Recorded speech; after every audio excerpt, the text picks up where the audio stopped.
विद्यार्थी मित्रों, नमस्कार। मैं हूं बलवंत भंडारी और आप देख रहे हैं मेरा यूट्यूब चैनल गुरु एंड देव।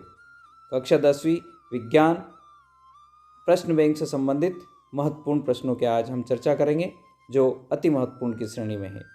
अगर चैनल पर पहली बार आए हैं तो चैनल को सब्सक्राइब करना ना भूलें, नोटिफिकेशन बेल को ऑन कर दें ताकि आने वाले वीडियो आपको समय समय पर मिलते रहें।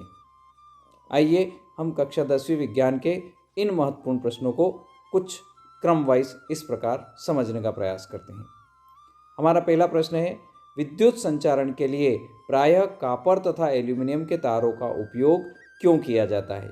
यानी विद्युत संचारण जो होता है उसके लिए कॉपर, तांबा जिसको हम कहते हैं, एल्यूमिनियम, उसका भी उपयोग किया जाता है। क्यों?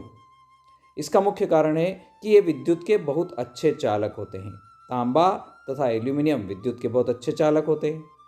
नंबर 2, इनकी प्रतिरोधकता बहुत कम होती है, जिसके कारण तार बहुत जल्दी गर्म नहीं होते हैं। और 3, इसमें इनके तांबे तथा एल्यूमिनियम के सुगमतापूर्वक तार बनाए जा सकते हैं। यही कारण है कि विद्युत संचारण के लिए प्रायः हम कॉपर तथा एल्यूमिनियम के तारों का ही उपयोग करते हैं। अगले प्रश्न की ओर चलते हैं। प्रश्न क्रमांक हमारा 2 है, किसी तार का प्रतिरोध उसकी अनुप्रस्थ काट के क्षेत्रफल में परिवर्तन के साथ किस प्रकार परिवर्तित होता है। यानी किसी तार का प्रतिरोध अनुप्रस्थ काट के क्षेत्रफल के साथ क्या रिश्ता है वो समझाना है।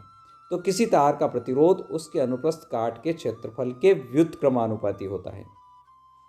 अर्थात जैसे जैसे तार की मोटाई बढ़ेगी, यूँ कह सकते हैं कि उसका व्यास बढ़ेगा, तो व्यास बढ़ने के साथ अनुप्रस्थ काट का क्षेत्रफल भी बढ़ेगा और क्षेत्रफल बढ़ने से तार का प्रतिरोध कम हो जाएगा। अर्थात हम कह सकते हैं कि किसी तार का प्रतिरोध उसके अनुप्रस्थ काट के क्षेत्रफल, यानी अनुप्रस्थ काट का क्षेत्रफल यदि हम बढ़ाते हैं तो प्रतिरोध कम होगा, और अनुप्रस्थ काट का क्षेत्रफल यदि हम कम करते हैं तो प्रतिरोध अधिक होगा। इसको इस प्रकार से हम समझ सकते हैं। आइए अगले प्रश्न की ओर चलते हैं।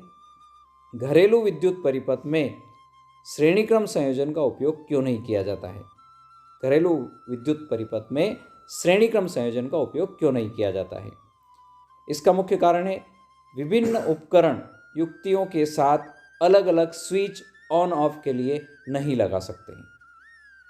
एक उपकरण खराब होने पर दूसरा भी कार्य करना बंद कर देगा।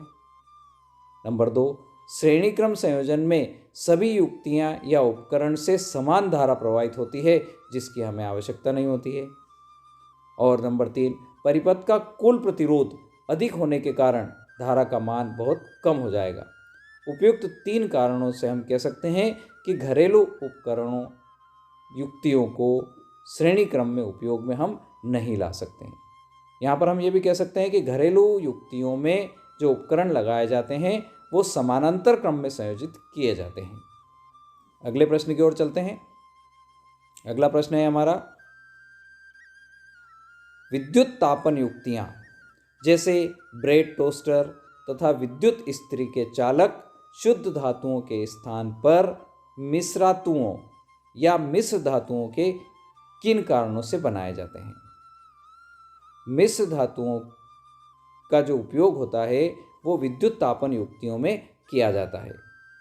उसका मुख्य कारण है, मिश्र धातुओं की प्रतिरोधकता शुद्ध धातुओं की तुलना में अधिक होती है तथा उच्च ताप पर मिश्रातुओं या मिश्र धातुओं का उपचयन, ऑक्सीकरण शीघ्र नहीं होता है तथा ताप वृद्धि के साथ इनकी प्रतिरोधकता में नगण्य परिवर्तन होता है। अर्थात हम उपयुक्त 3 कारणों के आधार पर कह सकते हैं कि विद्युत तापन युक्तियाँ जैसे ब्रेड टोस्टर तथा विद्युत इस्त्री में चालक जो होते हैं शुद्ध धातुओं के स्थान पर मिश्र धातु के बनाए जाते हैं। अगला प्रश्न है, विद्युत लैंपों के तंतुओं के निर्माण में प्रायः एकमात्र टंगस्टन का ही उपयोग क्यों किया जाता है। विद्युत लैंप के जो तंतु होते हैं, अंदर जो चमकता है, उसका जो लिया जाता है वो टंगस्टन का लिया जाता है। क्यों? तो उसका मुख्य कारण है कि टंगस्टन जो होती है इसका गलनांक बहुत अधिक होता है। 3380 डिग्री सेंटीग्रेड के करीब इसका गलनांक होता है, जो प्रबल धातु भी है, अत्यंत तप्त होकर प्रकाश उत्पन्न करते हैं। टंगस्टन जो है 3380 डिग्री सेंटीग्रेड गलनांक है, यानी उच्च गलनांक है। अत्यंत तप्त होने पर ये प्रकाश उत्पन्न करते हैं परंतु पिघलते नहीं हैं। यही कारण है कि विद्युत लैंप के तंतुओं के निर्माण में प्रायः टंगस्टन का उपयोग किया जाता है। वीडियो पसंद आया हो तो लाइक करें। अंत तक देखने के लिए बहुत बहुत धन्यवाद। जय जिनेंद्र।